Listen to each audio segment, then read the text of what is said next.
Buenas noches.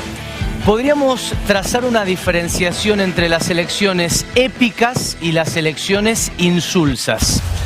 Las que estamos esperando son, sin lugar a dudas, elecciones insulsas, pasajeras, poco vívidas.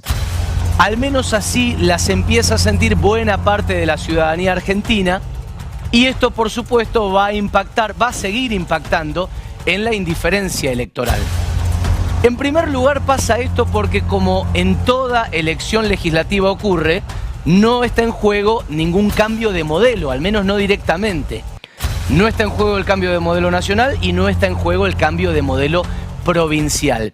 Y fracasan, aunque lo intentan y van a seguir intentándolo, las dos fuerzas en plantearnos que esto sí está en condiciones de ser modificado. En peligro está algo. Fracasa el peronismo en decirnos: si nos votan a nosotros este año es el fin de las injusticias y empieza a mejorar la micro. Le cuesta plantear esto a un peronismo que sistemáticamente ha de vuelta fracasado en lograr eso, en conseguir ese objetivo. Y fracasa el mileísmo en decir: si nos votan a nosotros blindamos a este modelo y enterramos para siempre errores de los gobiernos populistas, y empiezan a haber una especie de mejoría más o menos inmediata.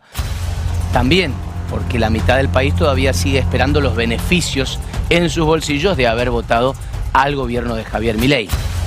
Las dos fuerzas no están logrando inscribir el signo en estas urnas de esto es debido a muerte.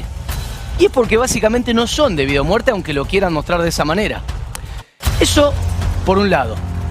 Por el otro, hay que hablar de qué le pasa al votante del oficialismo o de los oficialismos. Vas a tener esta noche referentes de Cambia, que ahora son Cambia más La Libertad Avanza. El votante del oficialismo no percibe que en el Congreso, que es lo más importante que se va a discutir en estas elecciones, ponga en peligro el programa de gobierno de Milei. Te lo digo de vuelta. El votante del oficialismo no ve un peligro a nivel parlamentario. ¿Por qué? Porque no ha sufrido derrotas Milei, aunque quiera decir que sí. Y esto se le está volviendo en contra al bajarle el precio a la elección. Cuando se discutía ley bases, el gobierno la mandó a la cocina, volvió a proponerla y se la aprobaron. El mega DNU que escandalizó a media Argentina, adentro y afuera de la política, no solo nunca se lo bocharon, nunca lo discutieron adentro del Congreso tampoco, siquiera. Los ejes parlamentarios que podrían haberlo complicado al oficialismo nacional, como aumento de jubilaciones y financiamiento universitario, Milei los vetó sin problemas. Sin problemas para él y sin problemas posteriores de gente que le dijera: che, esto no lo puedes vetar. Y con apoyos inesperados de otras fuerzas. Es más, construyó, cuando parecía disminuidísimo este gobierno en el Parlamento, construyó mayorías de nadie sabe dónde. Y para cerrar y para peor, cuando estaba realmente contra las cuerdas, aparecieron extraños, oscuros movimientos, como gente que se olvidaba de aparecer y dar quórum, o se olvidaba de ir a votar, o cambiaba mágicamente de pensamiento de una sesión a la otra. Esa estética o esa ética de la vulnerabilidad Milei no la tiene, y no aparece el voto socorro para el Congreso. Eso por el lado del oficialismo. ¿Qué les pasa a todos? Otra cosa que le baja el precio a esta elección es que se las compara con una elección que sí fue épica, que fue la del 2023. Esa sí parecía un punto de cambio. Finalizaba un modo de vivir en la Argentina y empezaba otro modo de vivir en la Argentina, en teoría. Entre otras cosas porque veníamos de un gobierno agonizante. Una agonía para ellos, los que lo conformaron, y una agonía para nosotros que lo padecimos. Agonizó 3 años y medio. Casi desde el arranque, un presidente que llegó con una imagen pública que se arrastraba por el suelo. Parecía que en esa autodestrucción de su imagen se llevaba puesto 20 años de uno de los proyectos más trascendentales de este siglo, que ha sido el kirchnerismo.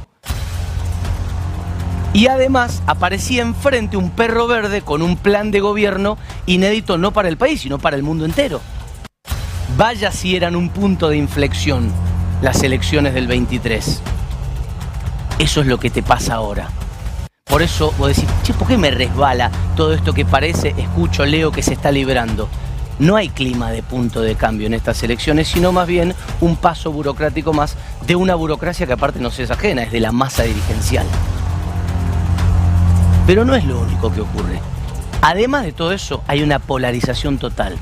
Si había algo que hasta se puede calificar de lindo en el comicio del 23, es que podías llegar a votar, si querías vos, a un tipo que no era ni peronista ni antiperonista. Y eso era percibido por buena parte de la Argentina como la chance de salir de esa dicotomía muy poco productiva, vacía a fin de cuentas, y esperar a ver qué pasaba.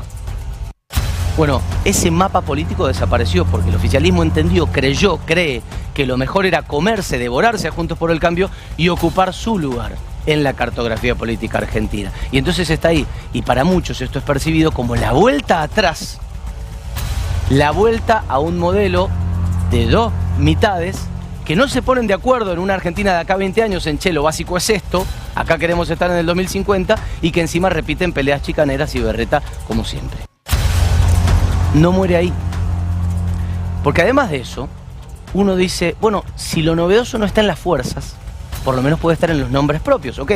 No hay una entidad novedosa, pero puede haber un nombre disruptivo, como lo era Milei en su momento, como hubo algunos nombres en Mendoza que parecía que venían a romper con algo. Tampoco se da ese cuadro.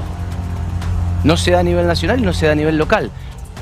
Los de siempre pusieron a los de siempre y los van a seguir poniendo cuando presenten todas las listas. Y lo más novedoso que había en política argentina, que es La Libertad Avanza, no parió cuadros. En Mendoza es mucho más nítido ese fenómeno. Los nombres que tenía para hacer crecer más o menos en la gatera, no solo no los potenció, los limitó y los rompió. Caso Lourdes Arrieta, que en su caso particular fue una autodestrucción de sus posibilidades. Caso Mercedes Llano, que la marginaron ellos cuando tal vez sea lo mejor que tenían.